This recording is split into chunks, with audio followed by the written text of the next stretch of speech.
Hello good evening friend. जैसे कि आप सब जानते हैं कि हम फिज़िक्स का एनसीईआरटी सॉल्व कर रहे हैं, ठीक है, for TGT non medical and PGT exam के लिए। तो यहाँ से क्वेश्चन बना था, तो हम इसको पूरा ही डिस्कस करेंगे। A motion that repeat itself after regular interval of time is called. जो मोशन अपने आप को एक पर्टिकुलर टाइम के बाद रिपीट करते हैं उसको पीरियोडिक टेबल बोलते हैं, जिसको पीरियड भी बोला जाता है। ये शायद आपको सबको ही पता होगा। ये क्वेश्चन रिपीट होता है बहुत बार बहुत एग्जाम में। Time period of dash pendulum is 2 second and its length is. जो टाइम पीरियड होता है जो टाइम पीरियड होता है वो 2 सेकेंड किसके लिए होता है? सेकेंड के लिए। 2 सेकेंड है तो दूसरे ही पेंडुलम के लिए 2 सेकेंड होगा। 2 सेकेंड सेकेंड पेंडुलम के लिए 2 सेकेंड होगा। और लेंथ तो हमेशा मीटर में ही मेजर की जाती है, तो 1 मीटर ही रहेगी। लेंथ सेम रहेगी, सिर्फ टाइम पीरियड चेंज होता है 2 second. The time period of simple pendulum in freely falling lift is. Time period simple pendulum का, अगर लिफ्ट नीचे आ रही है, फ्री फॉल में है, तो उसमें सिंपल पेंडुलम है, तो उसका टाइम पीरियड क्या रहेगा? तो उसका टाइम पीरियड रहेगा इनफानाइट। क्या रहेगा? इनफानाइट। जैसे टाइम पीरियड फर्स्ट पेंडुलम के लिए 1 सेकेंड रहता है और सेकंड पेंडुलम के लिए 2 सेकेंड रहता है, वैसे फ्री फॉलिंग लिफ्ट के लिए जो टाइम पीरियड होता है इन्फिनिटी रहता है। A motion that can represent by single harmonic function. Single harmonic function single harmonic function को कहते हैं, इसको कहते हैं SHM, सिंपल हार्मोनिक मोशन भी इसको कहा जाता है। If a particle execute simple harmonic motion then a graph of velocity as the function of displacement. अगर एक पार्टिकल सिंपल हार्मोनिक मोशन बनाता है तो उसका ग्राफ जो होगा वेलोसिटी और डिस्प्लेसमेंट का, जिसको डिस्टेंस भी कहते हैं, वो कैसा होगा? वेलोसिटी और डिस्प्लेसमेंट के ग्राफ को इलिप्स कहते हैं। वो ऐसा होगा, इलिप्स ग्राफ होगा उसका। सॉरी, अब बात आती है कि इलिप्स कैसी शेप देता है। जैसे आपने जाना होगा हाइपरबोला, ये मैथ्स में भी बहुत पूछा जाता है। तो जो इलिप्स होगा, कहाँ गया? ये तो particle execute simple harmonic motion then graph. अब सिंपल हार्मोनिक मोशन होता है टू, जो ये होता है इलिप्स ग्राफ, ये होता है इलिप्स ग्राफ। तो सिंपल हार्मोनिक मोशन का जो फंक्शन और डिस्प्लेसमेंट का ग्राफ है वो इस तरह से रहता है, जिसको इलिप्स शेप बोलते हैं। In linear SHM a particle move dash near the mean position and dash near the extreme position. आपने ये आप सोच रहे होंगे कि मैं फिलअप करवा रही हूँ, ये एनसीईआरटी के फिलअप है, लेकिन ऐसा नहीं होता है। इन फिलअप से ही ऑप्शन बनते हैं। जैसे ये पूछ लिया होगा, इलिप्स होगा, हाइपरबोला, पैराबोला होगा, ऑप्शन 1 2 3 4 इस तरह से। तो ये होता है एनसीईआरटी का, हम कुछ भी नहीं छोड़ेंगे, ये हम मेरा टारगेट है।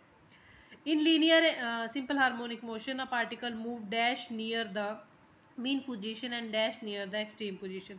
सिंपल हार्मोनिक मोशन में इसका मतलब फास्ट और स्लो, मतलब ये बोल रहा है कि जो सिंपल हार्मोनिक मोशन होता है उसमें पार्टिकल फास्ट मूव करता है। मीन पोजीशन होती है ये सिंपल हार्मोनिक मोशन, ये होती है बीच वाली मीन पोजीशन। एक्सट्रीम पोजीशन में धीरे धीरे जाता है, तो ये बोलता है आता फटाफट है मीन पोजीशन के पास, तो फास्टर जाता है मीन पोजीशन के पास और स्लो जाता है एक्सट्रीम पोजीशन के पास। ये बात करने की ये कोशिश कर रहा है।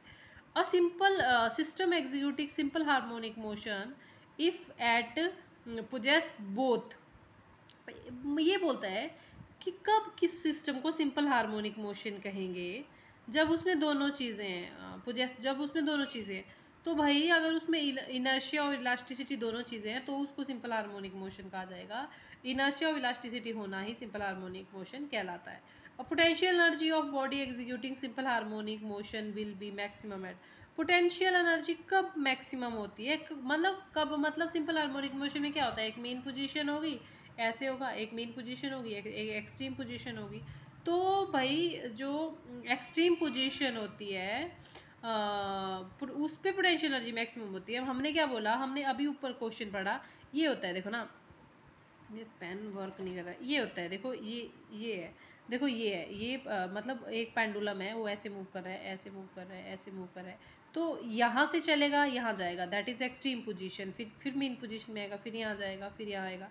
तो यहाँ को आने में वो बड़ा फास्ट मूव करता है, लेकिन यहाँ जाने में वो स्लो मूव करता है। और यहाँ पे थोड़ा रुकेगा, मतलब हम नोटिस नहीं कर पाएंगे क्यों रुकेगा, और फिर आएगा। तो ये बोलते हैं पोटेंशियल एनर्जी कहाँ मैक्सिमम होती है, तो यहाँ तो पोटेंशियल एनर्जी मैक्सिमम नहीं होती, यहाँ होती है। Potential energy of body remain executing simple harmonic motion will be maximum eight extreme position. कौन सी पोजीशन में होती है? Extreme position. The ninth one, the acceleration in simple harmonic motion is always in dash direction of displacement। जो acceleration होती है simple harmonic motion की वो हमेशा कैसी होती है? अपोजिट होती है, डिस्प्लेसमेंट के अपोजिट होती है। मतलब एक्सेलरेशन क्या होती है? डिस्प्लेसमेंट के अपोजिट। A pendulum clock run dash due to increase in its time and run due to increase in time period.